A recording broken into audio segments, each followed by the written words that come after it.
అవును. నమస్కారం అవునండి. అండి రాజగోపాల్ గారు. నా పేరు మోహన్ రావు అండి. అట్లాంటాలో నమస్కారం. ఉంటాను. సార్. 35 సంవత్సరాలు బట్టి సార్. ఫ్యామిలీతో ఇక్కడే ఉంటున్నాను. మీరు మీ అమ్మాయి గారు టాక్ షోలు ఆ ప్రోగ్రామ్స్ చాలా విన్నాను. చాలా ఎంజాయ్ చేసేవాడిని. ఇప్పుడు మీరు ప్రత్యక్షంగా, అంటే ప్రత్యక్షంగా కాకపోయినా ఈ జూమ్ మీటింగ్ ద్వారా పుణ్యం అంతా ఈందే, శ్రీనివాస్ గారిదే. మీ తాలూకా అద్భుతమైన ఈ వాగ్ధాటి ఎక్స్పీరియన్స్, మీ తాలూకా న్యాచురల్ అవుట్ బర్స్ట్, మీరు అది బొడ్డులోంచి వచ్చిన మాటలన్నీ ఇది సామాన్యంగా రాసుకుని ఎవరికి అలా చేయలేరు. అంత బ్రహ్మాండంగా ఎక్స్టెంపో చెప్పారు. చాలా ఎక్స్టెంపో ధన్యవాదాలండి, ధన్యవాదాలు. ఈవేళ నాకు చాలా పర్వదినం. తెల్లవారుజామున 4:30కి మేము లేచి, అంటే నేను ఒక పావుగంట లేటుగా లేచాను, క్షమించాలి. కానీ వింటుంటే నేను ఎక్కడికో ట్రాన్స్లోకి వెళ్ళిపోయాను అనిపిస్తుందండి. తర్వాత కేవీ రావు గారు మాకు గురుతుల్యులు. ఆయన ఇన్స్పిరేషను, ఆయన ఎంత మోటివేషన్ అండి. ఆయన అందరికీ ఎనర్జీ ఇచ్చి ఇచ్చి ఇచ్చి పంపిస్తున్నాడు. కానీ ఆయన అందరికీ నాదొక మోటివేషన్. అవును, నాదొక ప్రశ్న, మీరేమనుకోవద్దు, మిగతా వాళ్ళు కూడా. ఏమండి, మన అందరం ఇప్పుడు నాకు 80 సంవత్సరాల వయస్సు, కేవీ రావు గారికి 76 ఎంత ఉంది, తర్వాత అందరూ పెద్దవాళ్ళు ఉన్నారు, కొద్దిగా 1 or 2 యంగ్ పీపుల్ తప్పించి. My question is, what is next?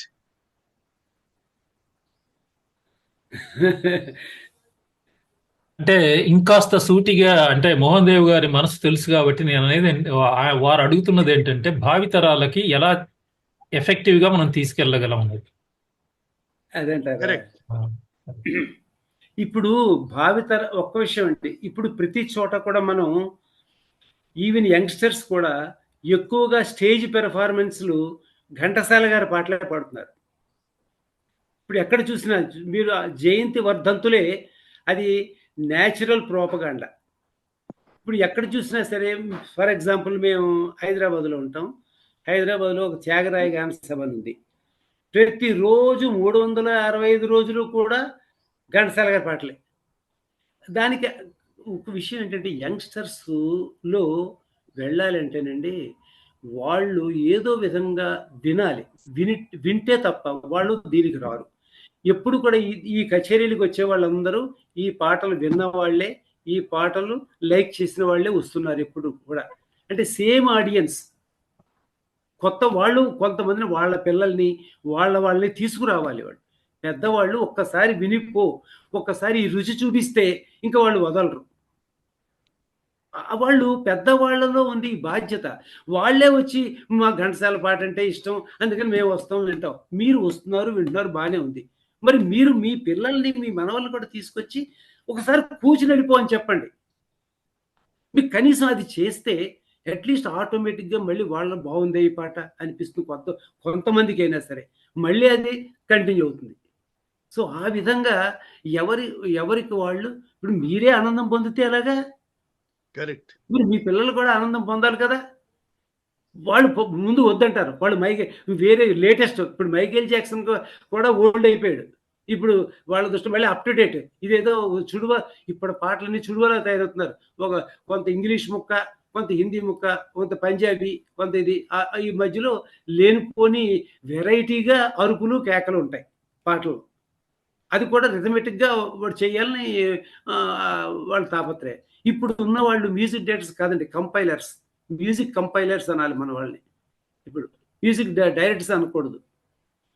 So ఇవి వాళ్ళలో అలా కనీసం యంగ్స్టర్స్ బాబు ఇది వినిపో అంతే. వాళ్ళకి ఒక్కసారి విన్నాడంటే అతుకుపోతాడు అయస్కాంతంలాగా ఘంటసాల గారి పాటకి. అది జరిగితే చాలండి. ఇప్పుడు ఇంతమంది చేస్తే యంగ్స్టర్స్ కూడా ఇంతమంది పాడుతున్నారు ఘంటసాల పాటలు. అది ఒక క్వశ్చన్ సార్. మీ అమ్మాయి గారు ఆ థీసిస్ చూపించారు, అది చాలా లావుగా ఉంది. ఎన్ని పేజెస్ ఉంది అది? అందులో అంటే ఎన్ని పేజెస్ అంటే మొత్తం అంతా థీసిస్ కాదు సార్ అది. అందులో ఫోటోలు ఉంటాయి, చాలా ఫోటోలు ఉంటాయి. ఏదైనా కాదు, మొత్తం అన్ని కలిపి ఎన్ని పేజెస్ ఉంది? యాక్చువల్ మ్యాటర్ వచ్చి 250 పేజీలే నుంచి 300 పేజీల మధ్యలో ఉందండి.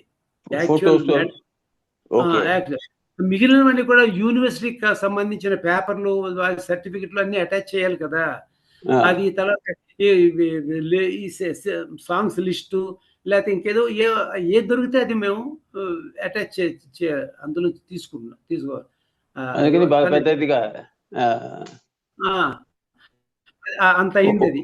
అది 500 పేజెస్ ఉన్నది అనుకుంటున్నా నేను. 500 పేజెస్ దాకా ఉంటుంది అనుకుంటున్నా ఆ థిక్నెస్ బట్టి. తర్వాత మ్యూజిక్ నొటేషన్, సాంగ్స్ నొటేషన్ ఉంది కదండి, ఇందులో బుక్ లో కొన్నే మేము వేసాం. అందరికీ అది ఇంట్రెస్ట్ ఇదిగా ఉంటుంది కదా, అర్థం కాని సబ్జెక్ట్, అందుకని కొన్నిటినే వేసాం, కొన్ని సాంగ్స్ కే వేసాం. అందులో చాలా ఇంకా ఎక్కువ సాంగ్స్ కి నొటేషన్ అన్నీ ఉన్నాయండి. సో ఇలా కొన్ని ఎడిషనల్ మ్యాటర్ ఉంటుంది, అదంతా ఫిల్టర్ చేసి ఏదైతే పబ్లిక్ అవసరం అదే బుక్ కింద తీసుకున్నామండి. సార్ ఒక చిన్న రిక్వెస్ట్ సార్, మా ఆవిడ కూడా జాయిన్ అయ్యారు, మీకు నమస్కారం చెప్పడం కోసం. సంగీత ఇప్పుడు నమస్కారం అండి. చాలా చాలా చాలా సంతోషం. కాదు, మీరు వచ్చిన తర్వాత ఇప్పుడే మీ ఫోటో, మీ వారి ఫోటో కూడా ఇప్పుడే చూశాను ఇందులో బుక్ లో, శతాబ్ది గాయకుడు దాంట్లో. సోహో మీది కూడా ఉందన్నమాట, మీ పార్టిసిపేషన్ కూడా ఆ బుక్ ప్రింటింగ్ లో ఉందన్నమాట అనుకున్నాను.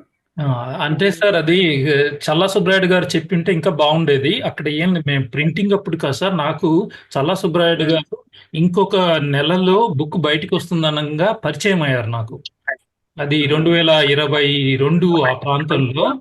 అప్పుడు ఏంటంటే వారు ఆ మాట చెప్పగానే నాకు ఎక్కడ లేని ఆనందం అనమాట. అంటే అంతా కలిపి ఒక చోట అలా బుక్ ప్రచురించడం అంటే అది సామాన్యమైన విషయం కాదు. కాబట్టి చాలా ఆశ్చర్యం వేసి వెంటనే చెప్పాను సార్, నాకు ఒక 10 బుక్స్ కి నేను ఇప్పుడే కొనేస్తున్నా అని చెప్పేసి, అది బయటికి రాకముందే నేను కొనేసాను. ఆ తర్వాత వారు మళ్ళీ అవి కాకుండా నాతో ఏమన్నారంటే, అయ్యా ఈ శతాబ్దిగా ఈ అంటే 100 years సెంటరీ సెలబ్రేషన్స్ అప్పుడు మీ ద్వారా ఒక 10 బుక్స్ ఇప్పిద్దాం అనుకుంటున్నాను, మీకే అది అదృష్టం పట్టాలని నా కోరిక అని వారు అనడం, అది నా అదృష్టం అన్నమాట అన్నారు. కాబట్టి దానికి నేను మా ఆవిడతో కలిసి మాట్లాడి సరే చేద్దామే అంటే, సరే చేద్దాంలే అనింది తను. సో మేము అది స్పాన్సర్ చేయడము, అది మీకు వచ్చిందని ఈ రోజు నాకు ఇప్పుడు మీరు చెప్పే వరకు నాకు తెలియదు అసలు. నా దగ్గర పుస్తకాల్లో కూడా లేదు ఆ ఫోటో. కాదు, ఒక విషయం ఏంటంటే, నన్ను ఆ కార్యక్రమానికి ఘంటసాల గారి కోడలు డాన్స్ పెర్ఫార్మెన్స్ ఇచ్చారు.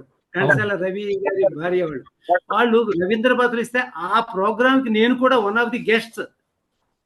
అవును, ఇదిగో ఇందులో ఆ ఇన్విటేషన్ లో నా ఫోటో కూడా, నా పేరు కూడా ఉంటుంది చూడండి ఇందులో. అదే అందులో చీఫ్ జస్టిస్ రమణ గారు, ఎల్వి సుబ్రహ్మణ్యం గారు, నేను గెస్ట్, గంగాధర శాస్త్రి, వాసు, వీళ్ళందరూ పార్టిసిపేట్ చేసాం రవీంద్ర భారతిలో. అప్పుడు నాకు ఈ బుక్ అమ్మాయి ఎంత అదృష్టం, ఇంత మంచి బుక్ వచ్చి చేతికి అనుకున్నాను అనమాట నేను. అవునవును, అందులో అంటే ఇంత పెద్దవాళ్ళకి నా చేత అంటే అనిపించి మరి మా ఫోటో నా చేత, నేను వద్దులేండి సార్ మా ఫోటో ఎందుకు అన్నాను. అప్పుడు లేదు ఖచ్చితంగా ఉండాలని పట్టుబట్టి ఆ ఫోటో వేయించారు. ఇప్పుడు ఇది ఎంత అదృష్టంగానో అనిపిస్తుంది ఆ ఫోటో వేయబట్టి. ఇప్పుడు మీరు దాన్ని చూసి okay, I'm very happy sir. Thank you so much.